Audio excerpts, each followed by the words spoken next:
Bom dia, boa tarde, boa noite. Não sei que hora você vai ver esse vídeo, mas hoje a gente vai conversar um pouquinho sobre vigilância em saúde do trabalhador.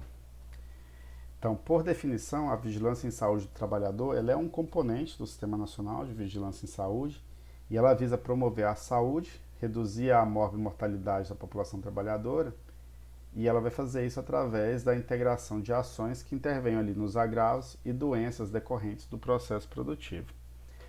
A vigilância em saúde do trabalhador, ela está prevista ali no Guia de Vigilância em Saúde, escrito pelo Ministério da Saúde, e ela tem 10 ações que estão elencadas dentro desse guia, que estão sustentadas na Política Nacional de Saúde do Trabalhador e da Trabalhadora.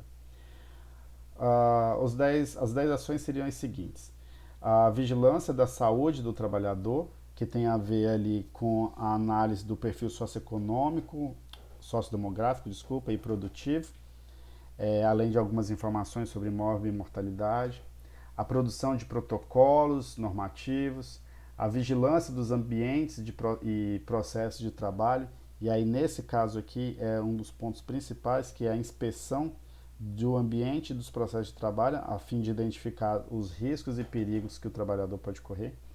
Uma vez que isso é identificado, você tem que fazer a comunicação do risco. Outra ação da vigilância em saúde é o recebimento e atendimento das denúncias e reclamações, muito importante também. Um dos pontos mais importantes também é a vigilância epidemiológica, que é onde você faz o recebimento das fichas que são enviadas pelas unidades de saúde, e aí você pode catalogar isso posteriormente. Ela também visa estimular a participação dos trabalhadores nas ações do VISAT, que é a VISAT, no caso, é a Vigilância em Saúde do Trabalhador. Ela também tem a função de propor essas políticas públicas de promoção à saúde. A criação de uma base de dados, ali no caso o DataSUS, vai registrar e vai disponibilizar depois esses dados para você poder consultar, você é um pesquisador ou algum profissional da saúde. Por fim, vai fazer uma divulgação sistemática das informações compiladas em cima das fichas que são enviadas para o Ministério da Saúde. Então, como que a vigilância em saúde funciona? Ela funciona basicamente em 5 etapas. Né? A primeira etapa é uma de planejamento, onde você faz uma definição da equipe e comunica os representantes sobre essas pessoas que foram escolhidas para a equipe. Você faz de fato a inspeção, é uma das etapas, inclusive, mais importantes, onde você apresenta essa equipe para o responsável da empresa. Aí essa equipe vai tomar conhecimento do processo produtivo, vai fazer uma análise de documentação, entrevistas e posteriormente notificações. Ela vai fazer também na etapa 3, um estabelecimento de medidas de proteção e elaboração de documento técnico. Na etapa 4, ela vai fazer a comunicação dos interessados, no caso, os interessados seriam sindicatos, trabalhadores e técnicos, e também vai fazer o envio desses documentos.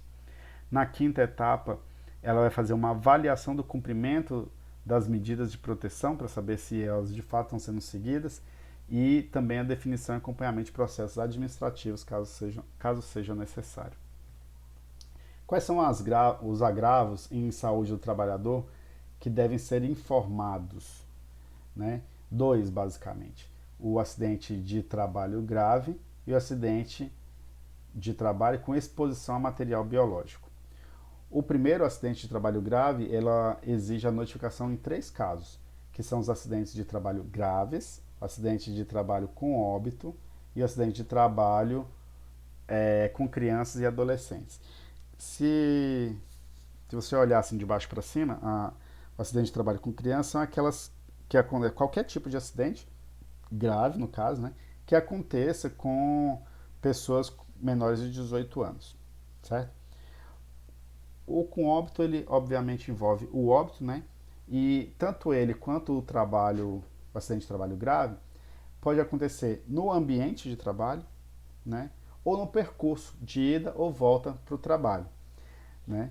O, um detalhe maior que eu vou dar agora, um enfoque maior, é do o que seriam esses trabalhos graves, né? Os trabalhos graves são aqueles que de alguma forma limitam a pessoa de forma permanente ou por mais de 30 dias. e pode resultar ali também na internação hospitalar, né? Então essa é uma lesão mais grave que leva à internação hospitalar.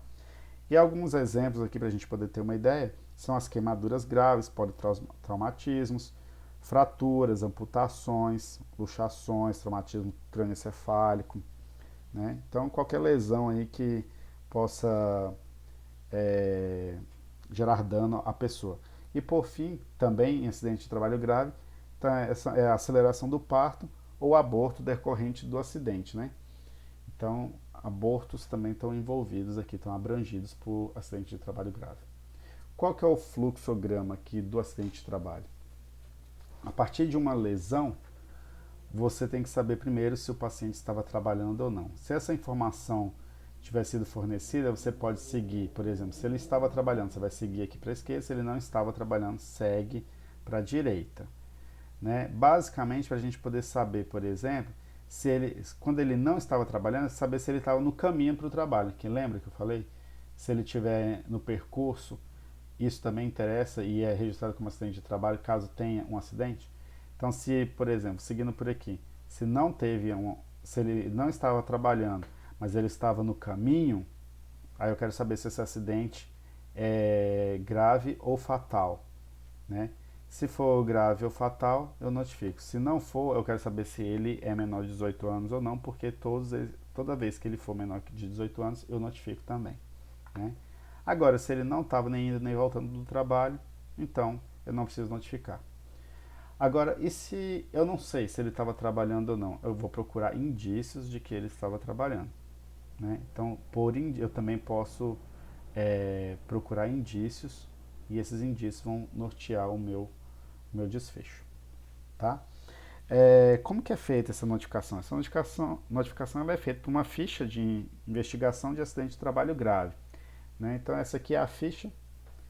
Você não precisa preencher nem o agravo e nem o código CID, porque isso já vem preenchido, é uma ficha, um formulário próprio, né?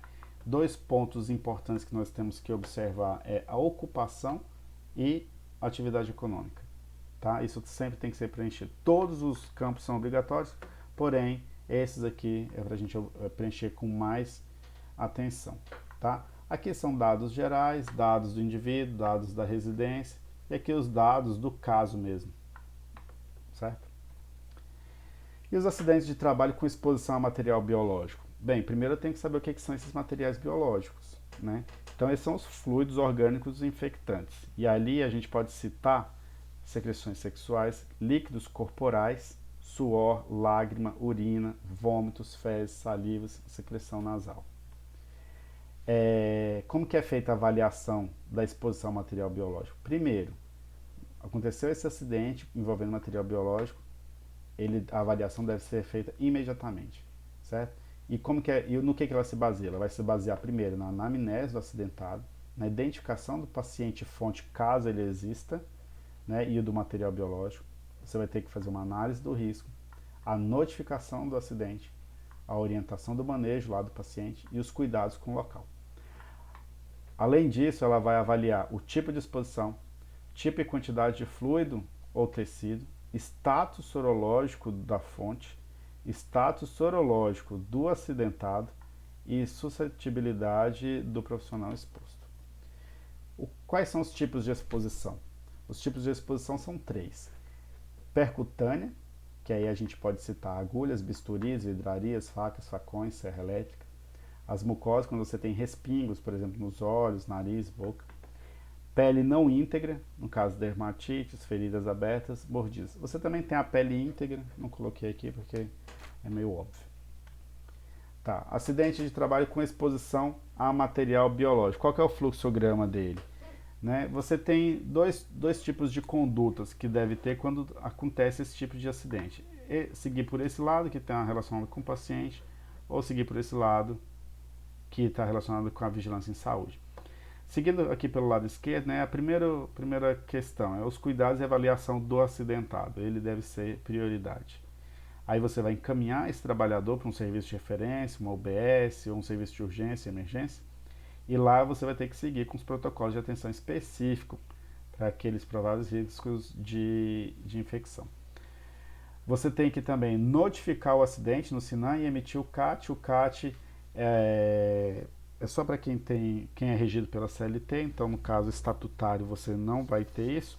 E o CAT ele é a comunicação de acidente de trabalho, é uma exigência que tem lá na CLT. E por fim você tem que encaminhar o trabalhador para ser acompanhado pela atenção básica, né, ou então outro serviço de referência. Então aqui todos os cuidados com o acidentado. E na parte da vigilância em saúde, então você tem que proceder à investigação do acidente de trabalho. Todos os acidentes de trabalho com exposição de material biológico devem ser investigados, assim como os graves também. Fazer a realização da inspeção no ambiente e no processo de trabalho em que ocorreu o acidente. Você vai ter que elaborar um documento técnico de investigação do acidente, comunicar os envolvidos, monitorar e acompanhar. Aquelas etapas que eu citei anteriormente, né? Então, basicamente, seguir aquele fluxo. O formulário. O formulário é a mesma coisa. Essa parte inicial ela é comum. Veja que o agravo e o código CID já vêm preenchidos. Aqui embaixo a gente vai mudar um pouco, vou até dar uma olhada melhor. A gente já tem aqui, ó, ocupação que você tem que preencher, tem que preencher a atividade econômica.